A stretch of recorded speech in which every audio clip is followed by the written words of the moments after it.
Welcome into the EMA Online pregame podcast. Mason Voth, Alec Bussey with you as we get set for K-State and Oklahoma to kick off Saturday night, 7 o'clock in Norman. The Wildcats have been successful over the last handful of trips to Norman.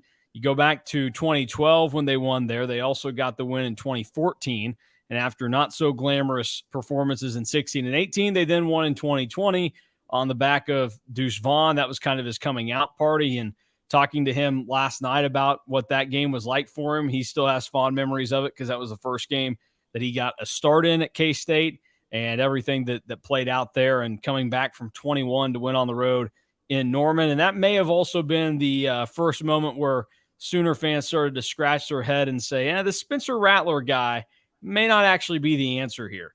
And then Oklahoma went on to lose at Iowa State the next week as well. So it wasn't a hot start for the Sooners that season. They rebounded and they kicked the crud out of Florida in the Cotton Bowl that year, though. So a lot of good memories for K-State as of late in Norman. They also have the 2019 win in Manhattan, Chris Kleiman's first signature victory at K-State. They are going to Norman this week in similar circumstances to what they had in 2020, where they come off a loss to a group of 5 opponent that most people would have assumed that they should have won. So we will see if their response to losing to Tulane is similar to that of Arkansas State. And Alec, we've talked about throughout the course of this last week a lot about the Tulane game and some of the issues that stem from it. And obviously the biggest one comes down to Adrian Martinez and Colin Klein and what the situation with the offense is. But I want to start in a different spot. And I wrote about this earlier in the week. I thought it was a little unique. Were you surprised at all that the very first thing that Chris Kleiman criticized on Tuesday was the defense and special teams in the Tulane game? Or did you even pick that up, that was the first thing he pointed out in his opening statement? I don't know if I obviously was there and was listening to it. I don't know if I would say I picked it up or took extreme notice of it. I think my biggest takeaway from his press conference on Monday was probably, or his press conference on Tuesday, was probably the bluntness of the word choice he used when talking about Adrian Martinez and saying he needs to cut it loose and that he swung too far towards being conservative. Normally, you don't hear head coaches publicly say those things about players. Certainly, they don't say those kind of things about their fellow coaches on the staff, but it was odd to me to see him so publicly say, yeah, Adrian needs to be better. Yeah, Adrian needs to be more aggressive. He needs to be looking to throw the ball downfield a little bit more, where, he didn't really say a lot of things that were non-complimentary of what Colin Klein called on the Saturday against Tulane. And I found that a little bit interesting, I guess you can kind of say, just because there was certainly blame that I think fell on both of their shoulders for the way the offense played. And certainly it falls across the entire offense. I mean, the offensive line didn't block very well, and then the receivers struggled to get open a few different times in key moments. But yeah, I feel like my biggest takeaway was he just blatantly put more of the blame on Adrian Martinez than he did on Colin Klein. Well, yeah, and I think that shows where his mind is at, and certainly where he thinks the biggest question mark is for the team right now and how they get it sorted out. And I think that is, now that we know this, that's probably why he's been so outward and public about kind of challenging Adrian Martinez, I guess would be the way that I would phrase it. I think he knows what they need to have happen, and he feels like one of the ways to get kind of a kick to the backside of Martinez is to try and, call him out publicly and put a little bit more pressure on him there in that sense. I think there's already enough pressure on Adrian Martinez, and I think that's why they are in this situation right now. There was so much pressure on him with things that went on at Nebraska and everything else and I've said it multiple times and I'll continue to say it. I think there is this mental block that he's trying to find a way around. And right now he's just, he can't do it. And he's going to have to get over that for K-State to be in a better position moving forward with their offense. But real quick, here was the quote from Chris Kleiman and what he said. He said, the bottom line was we didn't execute well enough really in all 3 phases. Starting with the defense, we played really good at times on defense. And that game, we needed to play great. You're going to get into low-scoring games. You're going to get into high-scoring games. You've got to find a way to stop them at a critical time. They beat us on explosive plays, and unfortunately for us, some of their explosive plays were on their scoring drives. Did you come out of that game thinking that the K-State defense did not play great? I mean, I thought that they played close to it. I thought they got stops and takeaways when they really needed it. Daniel Green was pretty big in both interceptions they came away with. So I was a little surprised by that. But you would maybe not know this, but he did something very similar to this last year when K-State played Baylor in Manhattan. And Baylor had one of their worst offensive games of the season against K-State. And instead, it started off by talking about the defense and how they needed to do this or that before going to the offense. So I don't know to describe it. I mean, Chris Kleiman's a defensive coach, defensive background and everything. Why would you think that in a game where it seems so obvious that the offense had the problems that he would go to defense and special teams first? I think you can kind of look at it in a couple different ways. The first being you want to deflect where most of the attention is being placed, obviously, which is at the feet of the offense and the struggles they've had through the first 3 games. But then also, I think you kind of said it pretty well there with the fact that he's a defensive guy, and defensive coaches tend to always kind of take the blame for things when they lose because, their goal every game is to not allow the other team to score. And if you do that, you're probably going to win, right? Like if you don't allow the other team in the end zone and you pitch a shutout, you're probably going to win most games unless, there's pick six, whatever, and your offense doesn't score. But I think that that's just kind of how defensive coaches are minded. And obviously that's what Kleiman's rooted in, and that's where his foundation is as a football coach, is on the defensive side of the ball. So maybe that's what it is. I don't know. I think that coaches publicly say things to needle sometimes, and other times they just say things to say things. And I haven't figured out completely yet what exactly Chris Kleiman's strategy is with certain things that he says publicly. Yeah, I mean, I think this season's so unique and different right now with the issues that they're trying to get sorted out and what the offense is ultimately going to look like. Is, in your opinion, is Oklahoma the type of game? Because I've said I think this is actually a good opportunity for them to try and break whatever problem they're having offensively, because you're probably going to be playing from behind in this game, so you're going to be forced to throw the ball a little bit more. There's not going to be a whole lot of time to sit back and try and be perfect with everything you do. You're just going to have to go out and try and make plays. Yeah, I mean, I wrote in the preview, which isn't published yet, that I think that Oklahoma is going to end up taking a lead at some point, and Kansas State's going to fall behind at some point.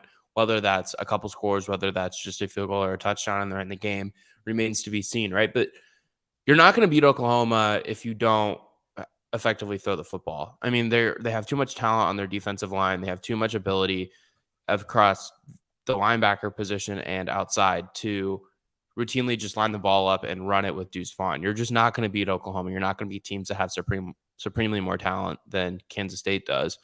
So they're going to have to find ways to be creative offensively to move the ball down the field, and not only move the ball down the field, but more importantly, capitalize on opportunities when they get in the red zone for touchdowns. And I think a lot of that does depend on Adrian Martinez's ability to get the ball in the end zone effectively through the air. He only has one touchdown pass through the first 3 weeks of the season. And I understand the situation of the first 2 weeks where they didn't throw the ball at all against South Dakota in the second half, and it was pouring rain against Missouri in the second half and that entire game. But what we've seen of him and what we've seen of the wide receivers throughout the first 3 weeks, quite frankly, it just hasn't been enough. And they need to do something to jumpstart those groups. And I don't want to just keep repeating myself, but it's important for them to just hit on easy passes, I think. And then you can kind of just open up the playbook and things will start to flow a little bit better in the passing game. And Colin Klein talked about the importance of finding a rhythm and then hitting on the simple things and holding blocks and all of those different things. And when you do that, things on offense just seem to kind of fall into place in the passing game. Well, we'll see kind of what they do and what the strategy and attack ends up being this weekend against Oklahoma. I would agree that I think that there are some things that can be done in the passing game to maybe make things a little bit easier and set some things up. But I also understand that there needs to be a little bit more willingness of other guys to step up. One of the, I think, concerning things is that the receivers haven't played particularly well this year, or they haven't stood out. And we've really only seen 3 of them primarily. And none of the other guys behind those 3 really seem to be in a position to step up and get in there. And that's not just a concern for how this season will continue on, because you're not going to have really any additional help. What the receivers are right now is what the receivers are probably going to be.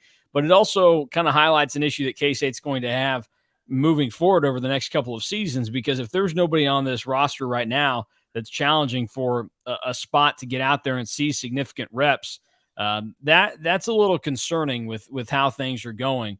So I don't know how they're going to do it, because at that point you may be asking Colin Klein to do a lot, to where he's having to manage the psyche of a quarterback, but also call a perfect game basically to set up his receivers, and also in turn do things to make sure things go pretty perfectly for Deuce Vaughn to get his touches and put him in a position to be able to do some good things with the football. Was there anything else from Chris Kleiman this week that stood out to you when he spoke? I mean, obviously the quarterback situation is the most pertinent to everybody, but was there anything else that maybe went under the radar that you thought was significant that he touched on Tuesday? No, not particularly. I guess there's one thing that Coach Kleinerman said on Thursday that's maybe a little bit more of interest to me is he kind of took some of the onus on himself of the importance of disguising coverages against Oklahoma this weekend, and how it's on him to do that, but also at the same time how difficult it's going to be for them to effectively substitute because of how fast Oklahoma's offense likes to function in the entire game. I mean, they like to get to the line, and then that allows Dylan Gabriel to just kind of examine what the opposing defense is set up as. They may not snap it until there's 15, 20 seconds left on the play clock, maybe even less, but they're going to get to the line as quick as they can. And that's a trend that we've seen become pretty popular in college football. And Coach Kleinerman said, they're going to do that. And that makes it really tough on us to substitute. But they seem to have a plan for how they're going to do that. They've been practicing that a couple times this week, he said. And, I'm interested to see how Kansas State does that on Saturday. The K-State defense has been really good this year. I think has surprised pretty much everybody that didn't have high expectations for him coming into this season. You talk about Coach Kleinerman and what he thinks that he needs to do to get the team in a better spot against Oklahoma. Is there anything through 3 games that you think the K-State defense could improve upon? Like I think one of the nitpicky type things that I have is, and this is, I think, everybody that watches football, when teams get close to getting to the quarterback but can't complete the play. So like my thing would be get like an extra sack or sack and a half a game, and something along those lines, to where you're actually finishing the defensive play when you get to the quarterback. But for the most part, like I don't have any complaints about how the K-State defense has been so far. Is there anything that sticks out to you there? Yeah, maybe there's one or two. I mean, I feel like they've had a few silly penalties here and there where they've jumped off sides or they've gotten called for, that new rule, that illegal block rule, where defensive players can't go at the legs of offensive linemen from that angle. It's a player safety rule that they kind of put in place or are really trying to start calling this year. Just minor things like that where you clean that stuff up and you're not any longer giving away free yards. And I don't really expect that to continue to be a struggle, especially because it's an experienced front 7. So I feel like you're not, well, I guess it's really a 3-5-5 defense. So it's really a front 8, I guess you could say. But that front 8 group isn't super young. There are players there who have kind of played throughout the last couple of years. So I don't really expect the offsides to remain an issue here. Thinking about what they will face in this Oklahoma offense, you kind of took a look at what they did to Nebraska over the weekend, which was a pretty significant performance. They put them away and they left zero doubt, which some people were in on Nebraska. They thought that they'd be able to keep things interesting there. What did you see from the Oklahoma offense, and what is going to give K-State struggles? Yeah, so I want to give a lot of credit to Joel Klatt for actually kind of pointing this out, and then some content of his that I observed this week. He started a new podcast this week, and he broke down what makes the Oklahoma offense tick. And essentially, it's all just observing where opposing safeties are lined up. And against Nebraska, they were routinely lining up with one safety in the box and one safety deep. And when there's one safety in the box, Oklahoma doesn't have enough people to block in the run game. And they've transitioned to a zone run scheme in the past under Lincoln Riley. They were a gap scheme. So now their running backs have more freedom to run in the direction that they want to run and what the play allows. Whereas with the gap scheme, right, you're designing certain gaps for the tailbacks to run through. But in the passing game, what he's doing and what the Briles offense, which is what Jeff Lebby, the Oklahoma offensive coordinator, is kind of basing everything off of, is one-on-one matchups and RPOs, When there's one safety in the box, that means that the 4 wide receivers on the outside are all in one-on-one man-to-man coverage in most situations. And that allows Dylan Gabriel to just throw bullets all over the field to the receivers that are in one-on-one coverage. And they tend to just be quick hitting passes before hitting a deep shot later in the game. And when you've got corners who are in one-on-one coverage for most of the game, it's not going to bode well. I don't care who you are. I don't care who your defensive backs are. Corners can tend to only hold coverage for about 3 or 4 seconds at most. And that's why the Bryles offense has become so popular. And Coach Klanderman kind of explained it yesterday. I point blankly asked him, I was like, what is it about that offensive scheme that's become really popular and really difficult for defenses to stop? And he pretty bluntly said that it works so well because it's so simple. And because once you get a quarterback that understands it so well, that it works really, really well. This was his exact quote. It was because they're never wrong. If the quarterback is doing a good job, I don't know if those guys go home at 6 o'clock or what. He's speaking about the coaching staff at Oklahoma, but it's just putting the ball in the quarterback's hands because he's got a favorable box to run. They'll run it and they should gain yards. If they don't, they'll get one-on-ones all over the place. So we'll have to go about that. It's an incredible offense because it's so simple, but it's also incredibly effective, right? And I feel like that's kind of how offenses have trended over the last decade. It's why make things complicated for quarterbacks to read when they look at a defense when if it's simple and you just see, all right, one-on-one coverage there, 15-yard completion. One-on-one coverage over there, there's a 10-yard completion. And I'm really interested to see how Kansas State combats that. And in my opinion, it all comes down to just disguising coverages and moving safeties and moving your linebackers all over the field and bringing one of them up into the box and then dropping him back into coverage. You're just trying to trick Dylan Gabriel into throwing the ball where he's not supposed to throw it, from what I understand. Thinking about kind of where things are going to end up with Oklahoma throughout the rest of this season, I said when they hired Venables, I thought that there were 2 ways that this was going to play out. I didn't think it was going to just keep going down the same path that Lincoln Riley had it going. I thought it was either going to go to one side, which would have been negative, which means OU would have dropped off to being, an 8-win team every year or less than that, or this thing was really going to work out and they were going to elevate themselves to being not just a team that every couple of years was in the playoff and then got beat by 30 by whoever was out of the SEC, but could be a team that was the real deal. Do you feel like at this point, from what you've seen this year, that this Oklahoma team is different from I guess, like relative to the top of college football? Are they different than what they had been under Lincoln Riley, where they were one of the 10 best teams in the country, but they certainly weren't one of those teams that was going to actually be able to handle one of the top 2 or 3 teams? Are they getting closer to that point? I think so, but I also think they haven't really played a great team yet. I think Nebraska is one of the 3 worst Power 5. Maybe not 3 worst. Colorado's up there, obviously. Nebraska is one of the worst Power 5 teams. So the competition level they've played obviously isn't great. Now, that's not anything you can hold against what they've done. They've obviously beaten Kent State 33-3. They handled UTEP in week 1. But to me, why I think there's reason to believe in what Oklahoma could be doing long-term here with Brent Venables is that their defense is bigger than it's been in the past, and it's more physical, and it's also got the speed on the outside. And we know how aggressive Brent Venables is as a defensive coach because of all of his time at Clemson and how much success he had there under Dabo Swinney.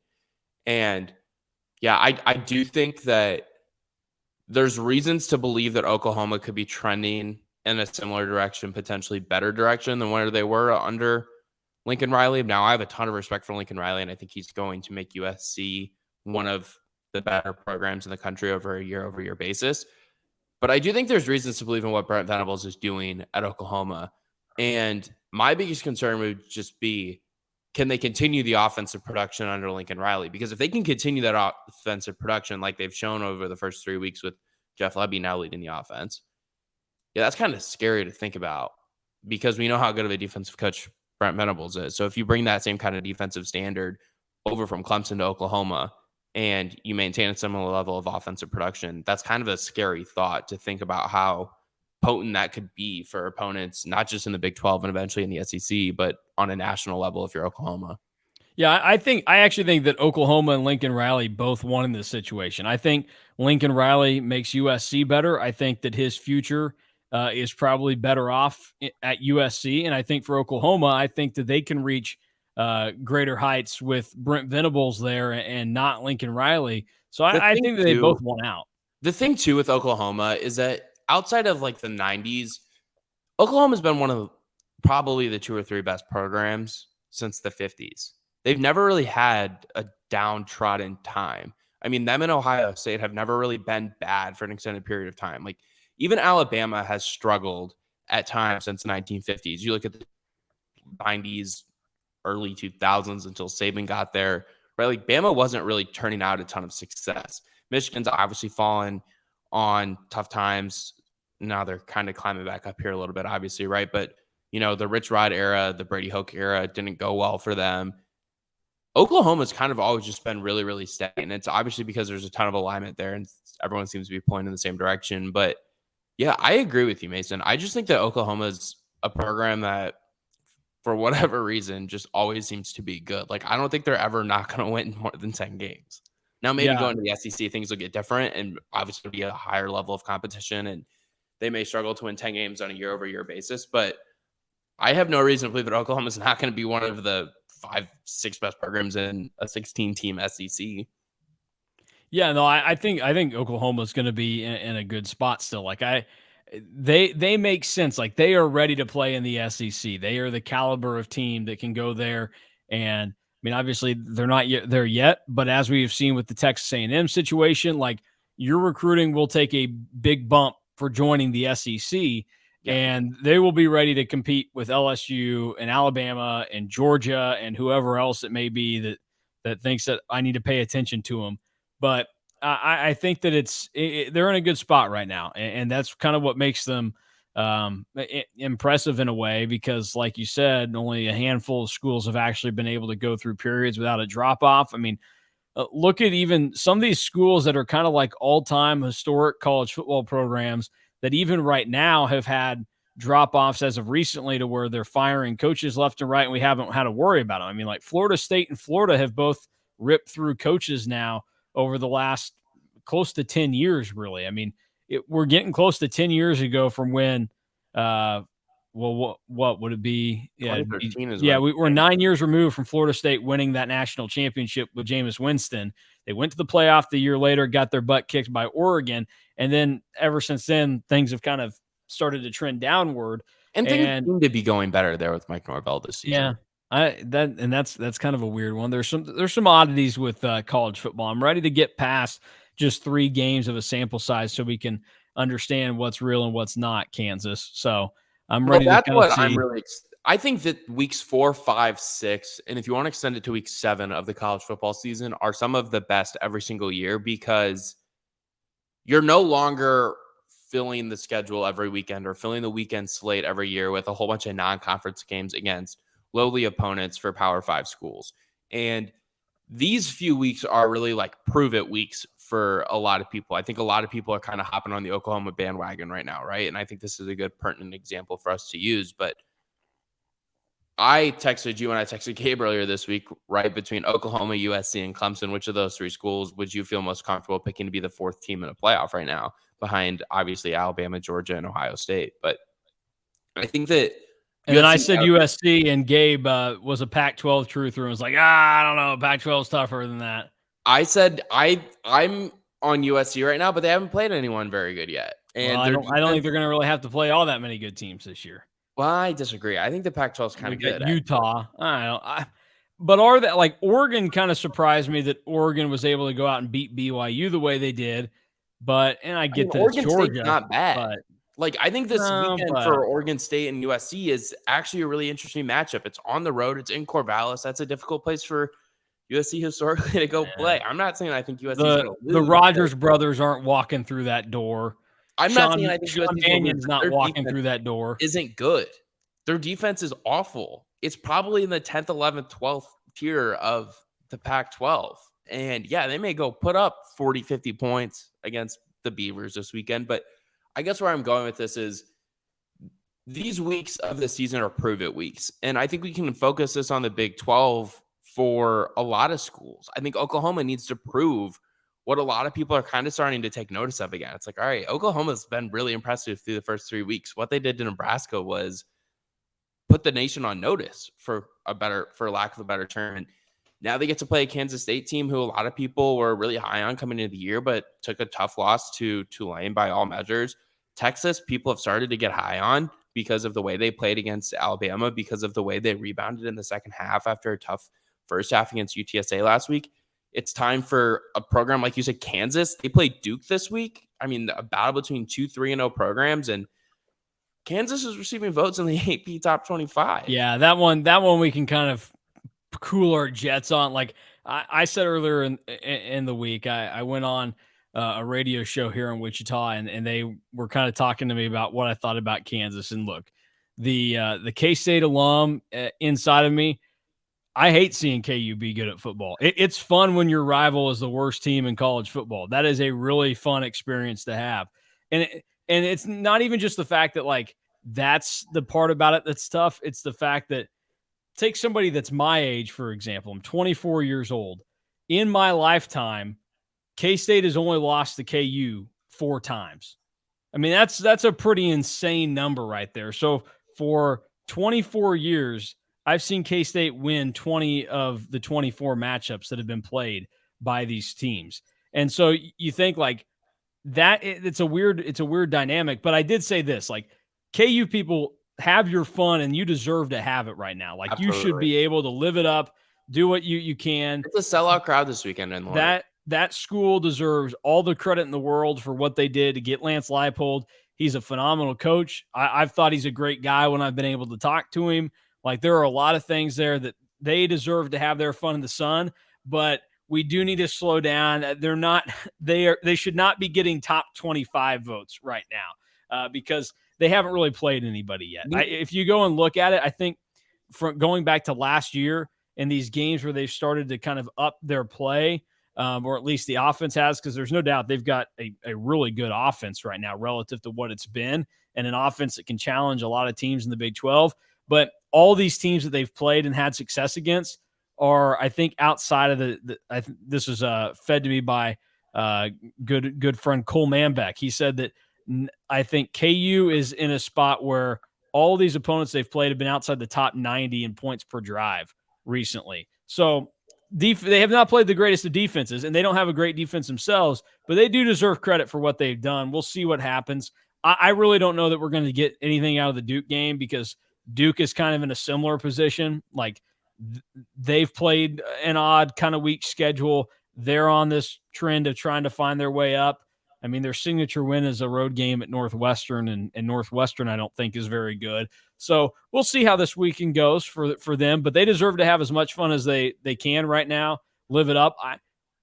I think they beat Duke. I think they're going to be 4-0, and at that point, like I have a tough time seeing them not being able to make it to a bowl game this year. I'm dead serious when I say that. Like, and maybe some K-State people listening will think that's insane, but I think they are better as it stands right now than Tech and TCU, probably. I'm not sold on either of those. And like, this is a big weekend for those two schools with new coaches because TCU, they have to try and avoid the embarrassment of going on the road and losing to SMU, which all three of us picked SMU this week. We all think that SMU is probably going to get the job done. Because I think that SMU, like, if you look at it, obviously both had to change coaches because TCU took SMU's coach, but SMU still has all the talent there. You know, like SMU still has Mordecai. They still have Siggers at running back. Like they still have guys that can get the job done. I'm just not sold on the TCU talent yet. So this is kind of a prove it weekend for them. And then for Texas Tech, like Texas is coming to town and you don't have to win the game, but very similar to what K-State has in going to Norman this weekend. If you keep things close and it's a competitive game, then the mindset around you changes for the rest of the season. And that's what a lot of these teams are in a position and have to try and figure out what to do in the Big 12 this week is if you're playing, go out and prove yourself one way or the other.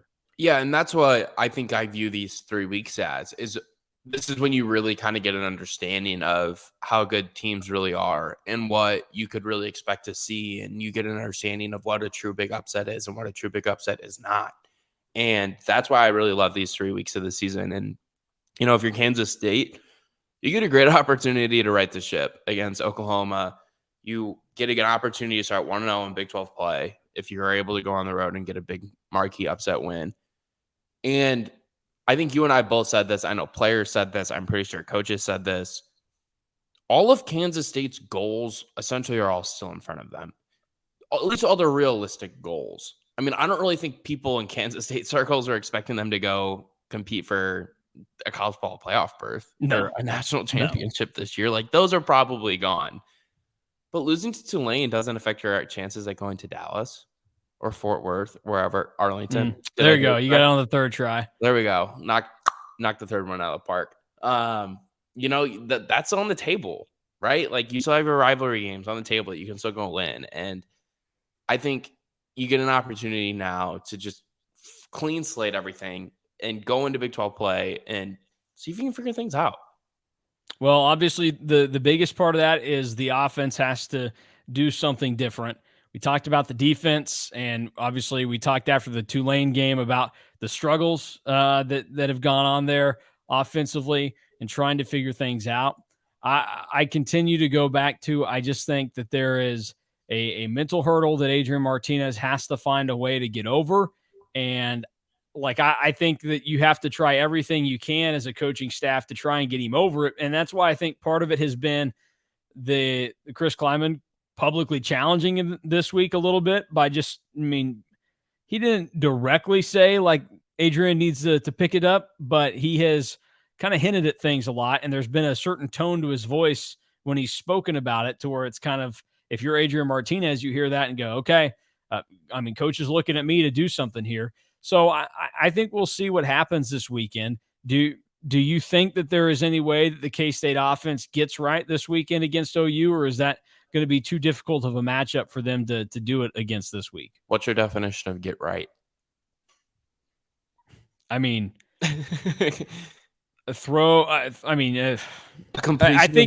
you'll know it when you see it. That's a start. Like, they had 2 of them last week. It's I would say, scoring 20 points against Oklahoma would be a start. If you could get to the 20-point mark and just feel like you're in the game and you're making plays to keep yourself competitive. Whereas, like, I think one of the numbers to watch for is how many 3-and-outs does K-State end up having in the game this week against Oklahoma. Like, I could see a world where, although I think K-State keeps it close, or at least trying to be as optimistic as possible, but I could also see a world where K-State goes there, first drive of the game, boom, 3-and-out. They punt it to Oklahoma. Oklahoma charges down the field. They go up 7-0. K-State gets the ball back, and it's like a 2-yard run for Deuce Vaughn. And then they tried doing the same thing again. He gets plugged up. They have to throw on 3rd and long. Pass does not work out. Punt again, and then Oklahoma's boom right back down the field. And that's the thing that I would be worried about with K-State. So I think 3-and-outs is going to be a big thing to watch because you're starting to play better competition that if the passing game isn't there and the offense isn't working in some good way, then you're not going to have a whole lot of plays that you're able to run. So I think that's one area to kind of pay attention to. But I think it's going to be more of a feel thing. I don't think there's a tangible number that has to be put up to tell us that the K-State offense is right. I think it's going to be one of those things that when you see it, you will know it. And if you don't see it, then you will have known that you didn't see it. And that will kind of set the stage for Texas Tech next week, which is going to be a significant game. Because I think that with the way things go after the Tulane game, depending on how things play out, I would be worried that the Texas Tech game now becomes arguably the biggest game of the season for K-State. I just think that if you're Kansas State, with the offense, what were the expectations coming into the year? As someone who not to look like that late, against right? Tulane, that's the thing. As someone who came in late, I struggled to kind of grasp what they expected coming into the year. Like, obviously, you expected Deuce Vaughn to have a really good year running the ball. I mean, he's a preseason All-American, and he's obviously been impressive to start the year, right? I mean, that's clear and obvious. But I don't know what the expectation was for Adrian Martinez. I mean, certainly it wasn't this, because he doesn't No. look like the same player that he was at Nebraska. And to me, like, I don't know if it's him with buying into it or if it's the coaching staff feeding this idea that you can't turn the ball over, but See, that it doesn't seem to me like that's the case because publicly they're of not the going way to say that. the way they've said it this week, like it's a cut it loose, or I don't know, like, I don't know why there's a reluctancy to throw the ball down the field. Like I don't think that he came in and they said, hey, cut the crap with the turnovers. Like I think they just had him come in and they were trying to teach him how to maybe be a smarter player, or like I really think the right approach, and I don't know how they did it, but it should have been, we believe in your ability. We're just going to put you in a system here where we believe in ourselves as coaches and the other guys we're going to put around you. And that should be enough to fix a lot of your problems. Like a lot of the problems that he had at Nebraska were because of Nebraska. Like, I don't think that they were because of Adrian Martinez. The problem is that when you go through that for 4 years, you start to think that you are the problem. And then it doesn't help that you probably had a head coach that I don't think was very nice to Adrian Martinez. And then you had a fan base that also certainly was not very nice to Adrian Martinez.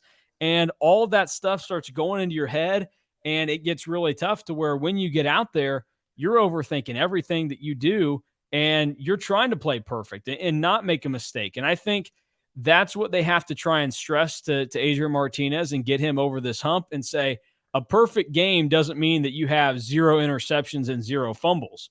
A perfect game looks like, you eclipse the 200-yard passing mark, you make plays in the passing game when we need you to, you take the right shots, you make the right reads, all of this stuff. And that's what I think that they're going to have to try and figure out. And we'll see if this week has made any difference. And if maybe the Tulane game was a wake-up call for him.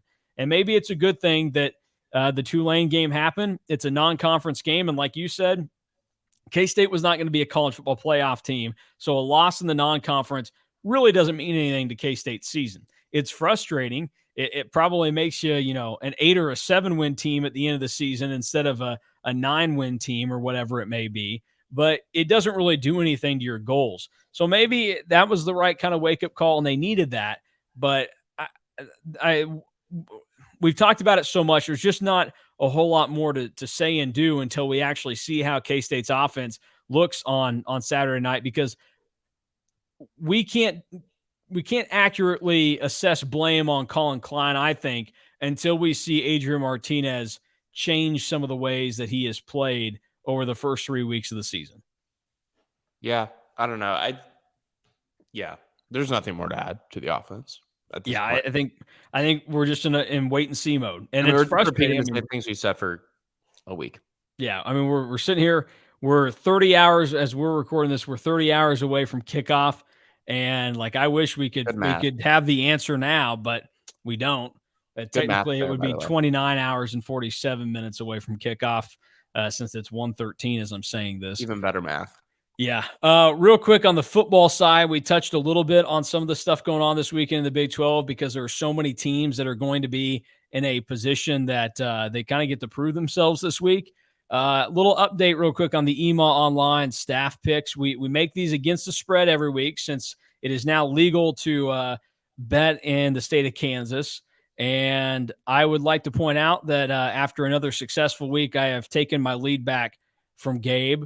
And you're still bringing up the rear. You're above 500. You're doing fine, okay, but you've got some work to do right now because Gabe and I, we look like sharps right now. We know what we're doing here. Okay, I came into this. I feel like if you're picking games against the spread on a weekly basis, you're picking, 5-6 games a week against the spread. If you're over 500 through the first 3 weeks of a season, you're doing really well. Yes, you are. Because the first 3 weeks of the college football season are a crapshoot. We don't know what any of these teams are really going to be. But apparently you two need to quit your day jobs and go be professional gamblers in Las Vegas because you guys are just kicking ass. The problem is I I don't know don't if I can have say that on the I don't podcast. have the stones to actually follow through and put money on any of the picks that I've actually made over the course of this. Like last week, I should have done the math. How much I would have won had I just put like $10 on every game I picked last week. By the way, K-State and Tulane was the only game I got wrong last week. So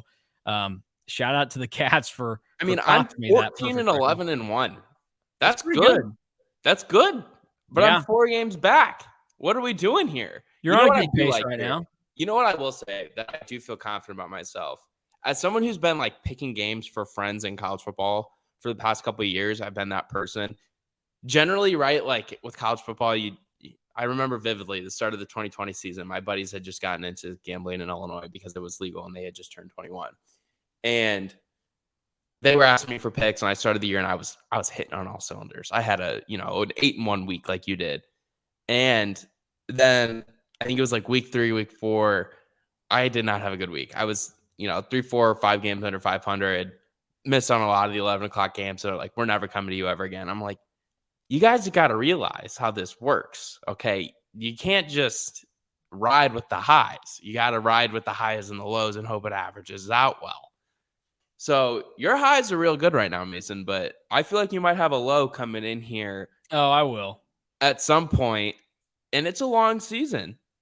It's a long season. It and is. if you've got a bad week coming in here at some point, then I feel like I can make a charge because I'm riding steady. I've been a couple games over 500 every week. So last year, on the radio show I was on, we did picks each and every week, and during the regular season we did 10 games, 5 NFL, 5 college. I finished the season at 105, 90, and 1. Okay, so that's really good. That's a lot of losses in there, though. I mean, I have 15 over 500, but that won me out of the 3 other guys that I was picking against. During those stretches, I had some solid weeks tossed in there. I'm looking at it now. For the first bowl or the second bowl week of the season, I went 8-2. So that was pretty solid. But some of that was anchored by like NFL games. So my college picking has not been the best over the years. I think having done this now the last 2 years where I'm having to make picks on a regular basis has gotten me into a position where I'm a little bit smarter with the way that I view college football and how it operates, because I've struggled at times in the past. I had a 9-1 week last year as well, so that was pretty good. Well, and what I'm scared about with the Big 12 is that it seems to be so closely matched that we're going to end up getting games that are all 3.5 to 7.5 point spreads, and those become real hard to pick because that's where a whole bunch of outright upsets happen. Yeah, no, it's gonna get a little bit tighter, a little bit more interesting. So if you want to check out all of our picks from this week, you can go over to Emo Online and check out the picks. I also have the standings up there and a very nice handy dandy chart for everybody to look at and see that I am 18, 7-1, 8-1 last week. Gabe, he faltered a little bit, 16, 9-1, 4-5 last week. And then Alec is 14, 11-1. The pick I'm most proud of last week was Oklahoma State minus 54.5. So that was a big get for me, since you both were like, there's no way I would go against a number that big. I just feel like the problem is that we seem to all have a lot of groupthink. Yeah, in some ways. I'm looking at it now. That's one game. That is 2 games. We got 2 games this week where we all 3 picked them, the same team. And then there are, and then as you would expect, because there's no other way to make it happen, and obviously everything else, 2 were at least the same with everything.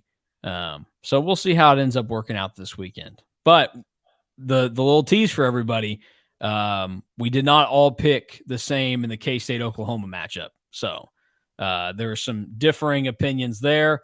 More likely than not, that's a spot where I drop it one way or the other. I could have made either pick there, and the football gods would have gone against me. So I just had to throw something out there to keep people happy, I think.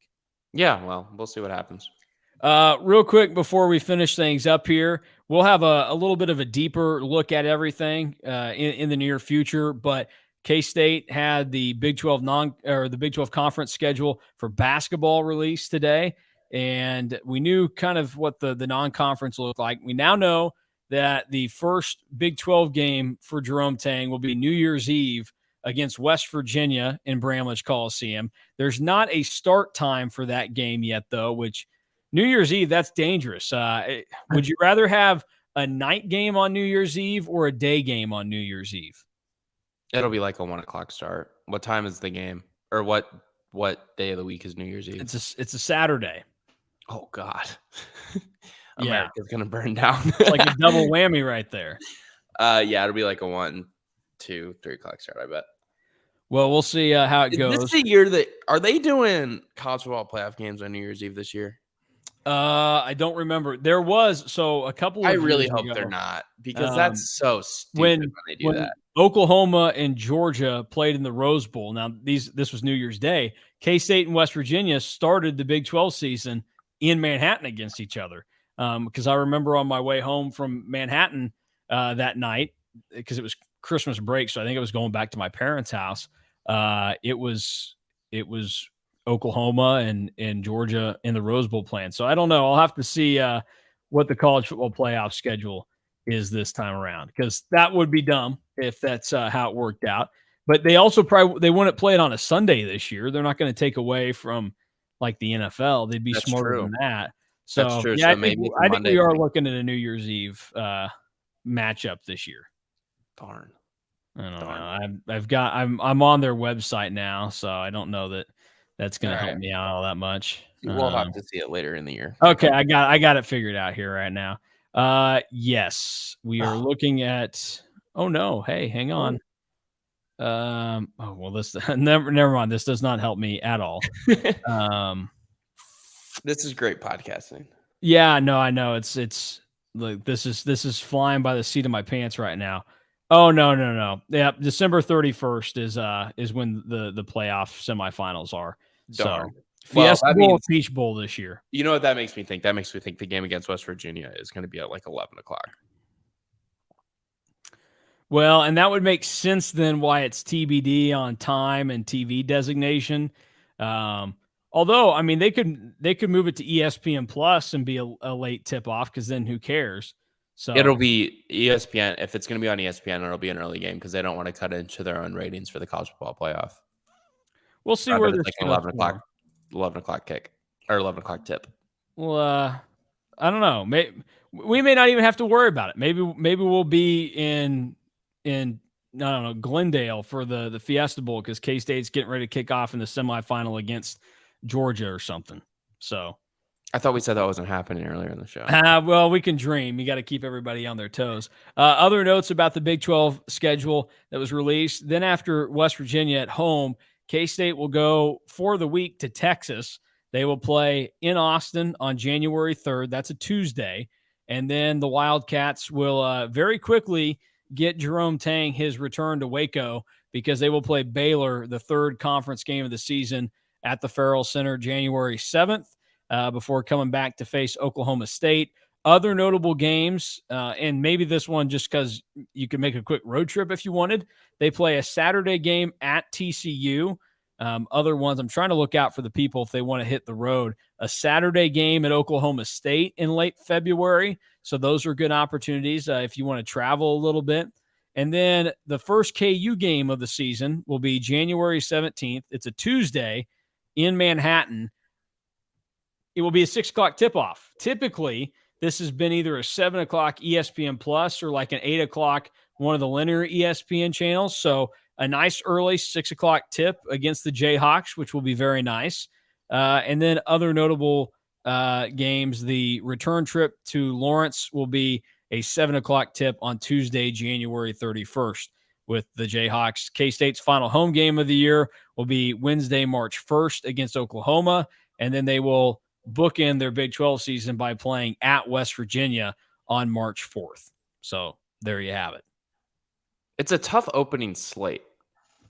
Well, I think you're going to find that there's really not much of a breather in the Big 12. No, I mean, I'm coming from the Big 10. I understand how it goes too, but I mean, if you look at TJ Otzelberger made Iowa State good again, and all of a sudden you can't take Iowa State for granted in this league.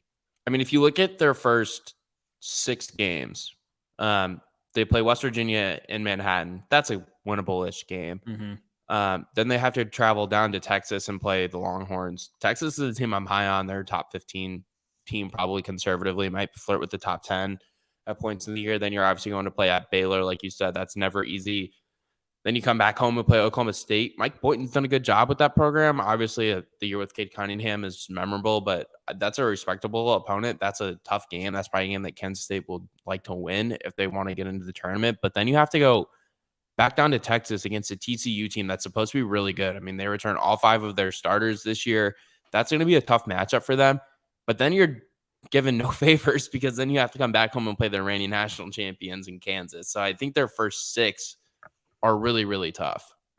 Yeah, it's a tough go of it. And it is weird, I would say, to have the kind of the yo-yoing back and forth between Texas, to go at Texas, at Baylor, home against O State, and then back at TCU. Like, I mean, it's not like it's tough and they would have been traveling anyways, but it's just kind of a weird one. So we'll see how it goes. Those are a couple of notes there. Later on in within the next week, Gabe will have a better breakdown of the basketball schedule. Other notes on the basketball schedule real quick. Earlier in the week, it was announced that the Wichita State game on Saturday, December 3rd, will tip off at 8 o'clock in Manhattan. So that is a late tip time. But again, that's another big football day because K-State's probably going to be in Arlington for the Big 12 championship. So I don't know what the situation will look like there. I feel like I've been far too negative for just one game this week, and I need to try and insert, a little bit of a balancing act, a little bit more mojo for everybody. So I'm just trying to keep everything positive. I like it. Other notes, the trip to Butler on Wednesday, November 30th, nice 5:30 p.m. tip. You don't get many 5:30 p.m. tips during the week, but that is exactly what you're going to get. Though, Butler time. Indianapolis is on Eastern time? I believe so. Yes, actually, I know for a fact that it is. It is definitely in Eastern time. Part of Indiana is, and part of Indiana is not, and Indianapolis is Eastern time. I guess I've never been to Indianapolis or around there, so I don't know where exactly.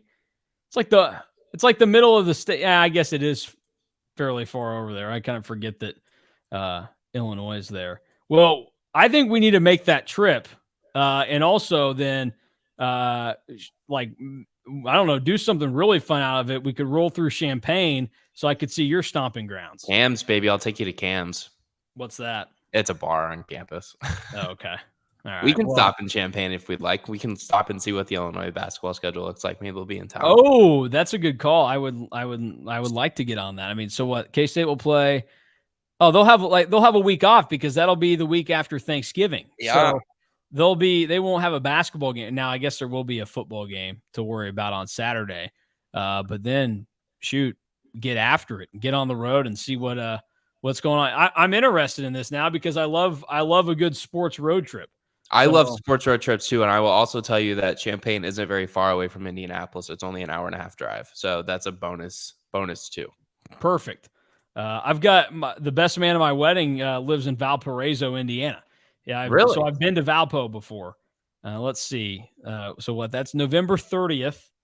Would you look at this? November 29th, Syracuse at Illinois. ACC Big Ten Challenge, baby. Let's ride. Wow. We might have to. I'm kind of down, Mason. Let's do it. I would love to go harass Jim Boeheim and his kids.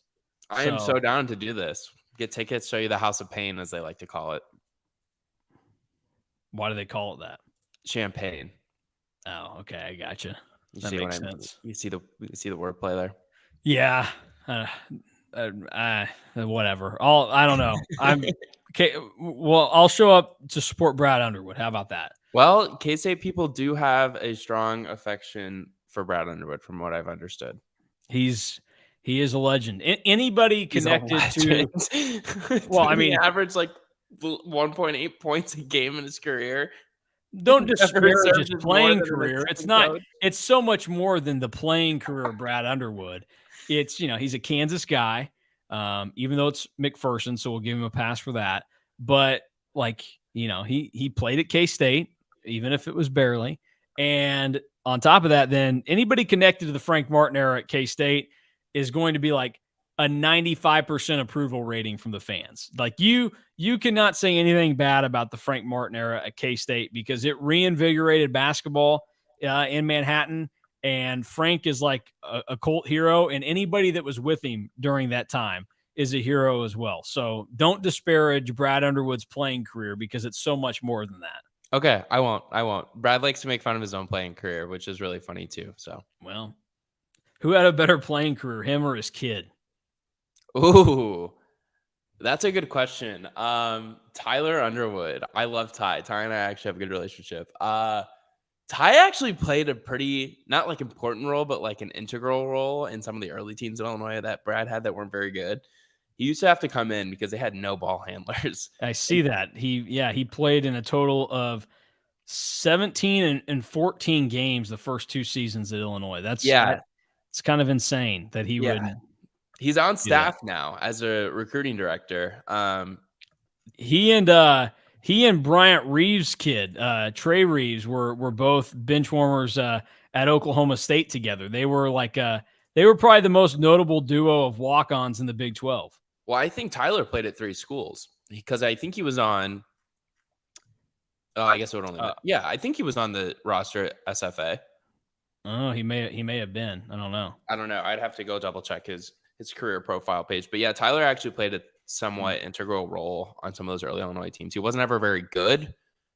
Obviously, athletically was limited at that level, but he did contribute positively on various points. All right, so we've now made up our mind that we will be going and stopping in Champaign on the 29th and then going to Indianapolis on the 30th. I love this. So I'm good with that to see how everything else is going to play out now. I'm not going to tell my wife yet because she'll be like, I don't know about that, but I'm definitely going to have this in my back pocket and find a way to make this happen.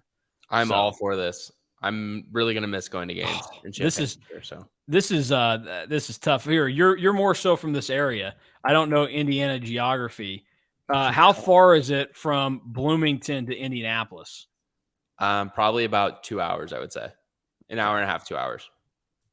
Let me look here. Okay, so shout out to Google real quick. At this time. They play North Carolina. That's why I'm looking. Oh, wow. On the same day as K-State. That'll be a pricey ticket, though. Okay. It's an hour and 9 from Indianapolis to Bloomington. So that's not going to work out probably. An hour 9.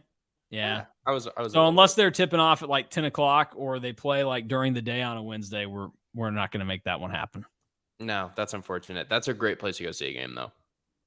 So, all right. Well, it may just be a 2-stop trip, but it's going to be fun. By golly. What are the Boilers doing? What's Purdue doing at this time? Well, so I'm. Here's the thing. I'm concerned about this. Feels like we've gotten lucky so far where 2 teams I've looked up have actually been at home. Nobody actually cares about this right now, I don't think, unless you're wanting to try and go on this trip with us. You can hop along if you're listening and you subscribe to the website. We'll take you along. In your own car, like you'll have to make the trip yourself, but yeah, you can show up and like figure it out, and I'll tell you where we're sitting. So yeah, I figured they'd have to be on the road. They are. November 30th, they play at Florida State. So, that's too bad. Yeah, because Mackey Arena is an awesome place to go see a basketball game. Do you you've probably heard a lot about the legendary Gene Cady, right? Not a ton, but yeah, a good amount of Gene Cady love in West Lafayette, Indiana, which is not one of my favorite towns. You know where he's from? Is he from Kansas? Yeah, Larned, Kansas. You know where he played college basketball at? Kansas State. Kansas State, baby. 1956 and 1958. That's so long ago. He was also, so he's got a ton of ties to the state of Kansas. So from Kansas, he played at Garden City Community College. He was a Bronc Buster, and then played at K-State. And then after that, he got his start in collegiate coaching in my hometown of Hutchinson at Hutchinson Community College. Okay. Shout out to the Blue Dragons. He was the head coach there for from 1966 to 1974 before he ultimately ended up as an assistant at Arkansas and then he kicked off his coaching career and went on from there. And former K-State basketball coach Bruce Weber loves Gene Cady. So he was on staff at Purdue. That's where he kind of like cut his teeth. Yeah. Yeah. It's like Gene Cady's like a golden figure to Bruce Weber. So 6-time Jayhawk Conference champ, Gene Cady. All right. I like it. There you go. So, all right. Well, that's enough talk about just random crap to finish up the show today. I'm sure everybody is now really fired up for K-State and Oklahoma to go out and play each other. I don't think the Cats win, but I do think that they are going to be a little bit more competitive. And I guess I just say that because I think that there is too much talent from Adrian Martinez that he doesn't find a way to kind of force himself to play better. But if things don't look very good in this game against Oklahoma, that is going to be a very, very unique environment against Texas Tech next weekend in Manhattan. And I would imagine we will have a very, very interesting conversation prior to that to recap what took place in Norman, because there are going to be a lot more questions surrounding K-State football moving forward. Yeah, we'll have to see how everything plays out. I'm excited to get down to Norman and experience one of, I guess, what many would call the cathedrals of college football for the first time. It is one of the Big 12 locations that I have never been to. I mean, I've been to Norman. I've seen a basketball game there, but I've never seen a football game in Norman. So that will be a treat tomorrow, I'm sure. We'll see what the final outcome ends up being, and then follow along with us all day long on EMA Online, and we'll have plenty of coverage throughout the day for you there and all the way through the night, since it'll probably be a pretty late evening getting everything taken care of there at Memorial Stadium before things finish up. It's a real shame that we don't have like some kind of road trip we can go on tonight to where there's a college football game at, like, you know, if Oklahoma State was playing like a Friday night game, that would have been kind of fun. But they're not. So we're going to settle for seeing the future of K-State football, Avery Johnson, this evening. As Mays is in town, they will play. I guess real quick, and if you haven't seen it yet, we've got an update with John Randall up on EMA Online. I went out to Heights last night, saw him play, and what his team was able to do. He had an impressive night, 3 touchdowns. They won 61-7, and he kind of talked about some of the things going on with his recruitment right now. He said he was excited for the future. At some point, he'll get back up to Manhattan this year, wants to see some more than just the football side of it, wants to kind of get a better vibe for Manhattan and everything that goes on there. So some good news there, and I do think things are probably trending in the right direction for K-State for John Randall. But he did say that he enjoys when he gets to talk to the Utah coaches, which I thought was fascinating, and he's got a visit coming up to Michigan in the very near future. So we'll see. We'll see where things go there. I'm excited to follow that recruitment. It seems like it's pretty well kept, and I like the recruitments that not everyone kind of knows what's going to happen before it happens in the end. That is certainly a good point. Like it is impressive in like this day and age where you kind of know everything with a lot of these guys, and it's so open. Like Caleb Rich, for example, on the basketball side, he's announcing 3 days from now. So on the 26th, he will make an announcement as to where he's going to play. A lot of people, including myself, believe that it's K-State, and a lot of those conclusions can get drawn by like social media activity and everything else.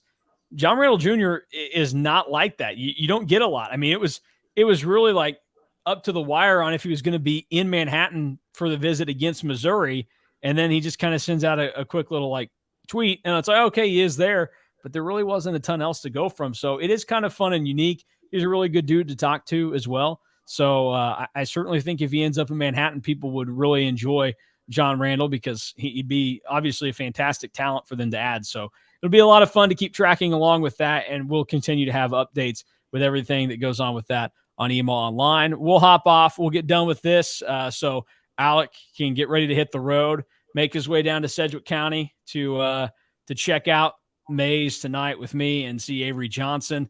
And he's got some pretty good teammates there as well that will help him out. And then we'll be on the road to Norman tomorrow morning and be ready for the Wildcats and the Sooners. 7 o'clock kick on Fox tomorrow night. Jason Benetti and Brock Heward on the call. Any thoughts on that broadcast team? I'm a Benetti guy. So everyone's a Jason Benetti guy. I love Jason Benetti. Okay, that's good to know. I'm not going to call anybody out, but I know one guy that is not a Benetti and Hurd duo guy. He does not like them. So, all right. Well, he's wrong, but he's wrong. just He's very wrong. there are a few people out there like that. So that'll do it for us. We're out. We'll see you.